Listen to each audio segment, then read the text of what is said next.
2023 में यानी अगले साल दुनिया में एक और विश्व युद्ध होगा जो 7 महीनों तक चलेगा। युद्ध के साथ ही इस पुस्तक में यह भी भविष्यवाणी की गई है कि वर्ष 2022 में यानी इसी साल पूरी दुनिया में महंगाई और भुखमरी अपने चरम पर पहुंच जाएगी और कई देशों में आर्थिक संकट इस कदर गंभीर हो जाएगा कि लोग भूखे प्यासे मरने लगेंगे।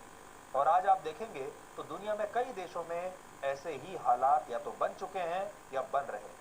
युद्ध की वजह से दुनिया के 140 देशों में महंगाई दर तेजी से बढ़ रही है और जो कमजोर देश हैं वहां ये महंगाई आर्थिक संकट का रूप धीरे धीरे लेती जा रही है। ये बात इसलिए भी चिंताजनक है क्योंकि नोस्ट्राडामस ने ऐसी ही कविता दूसरे विश्व युद्ध के लिए भी अपनी पुस्तक में लिखी थी और तब भी उनकी भविष्यवाणी सही साबित हुई थी। इसके अलावा उन्होंने 16वीं शताब्दी में ही ये बता दिया था कि 18वीं, 19वीं और 20वीं शताब्दी में सदी में कौन कौन सी बड़ी बड़ी घटनाएं होंगी। तो उनका ट्रैक रिकॉर्ड आप देख लीजिए।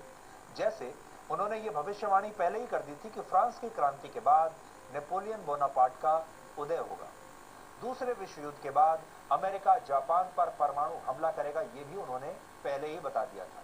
वर्ष 1969 में चंद्रमा पर इंसान पहली बार कदम रखेगा और ये इंसान अमेरिका का होगा। ये अमेरिका के नील आर्मस्ट्रांग ने करके दिखाया था। ये भी नोस्ट्राडामस ने पहले ही अपनी भविष्यवाणी में लिख दिया था।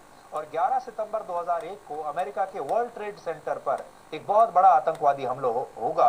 यह भविष्यवाणी भी नोस्ट्राडामस ने 400 वर्ष पहले ही कर दी थी। इसलिए तीसरे विश्व युद्ध की उनकी भविष्यवाणी भी सच साबित हो सकती है। हालांकि हम अब भी यही प्रार्थना करेंगे कि उनकी यह भविष्यवाणी गलत साबित हो जाए, क्योंकि हम तो यही चाहेंगे कि दुनिया में शांति बनी रहे। और इसके लिए अगर उनकी एक भविष्यवाणी गलत भी साबित होती है तो वो दुनिया के लिए अच्छा ही होगा, क्योंकि पिछले 2 दशकों में हमने महामारी का दौर देखा है और अब दुनिया पर तीसरे विश्व युद्ध का ये संकट अगर मंडरा रहा है तो ये न सिर्फ हमारे लिए, पूरी दुनिया के हर इंसान के लिए ये बहुत ही चिंता की बात है। इसलिए हम चाहेंगे, ये भविष्यवाणी तो आज हमने आपको बता दी, क्योंकि नोस्ट्राडामस के बारे में कहा जाता है कि वो सटीक भविष्यवाणी किया करते थे, लेकिन आज भी हम यही चाहेंगे कि ये भविष्यवाणी कम से कम उनकी गलत ही साबित हो तो ज्यादा अच्छा रहेगा।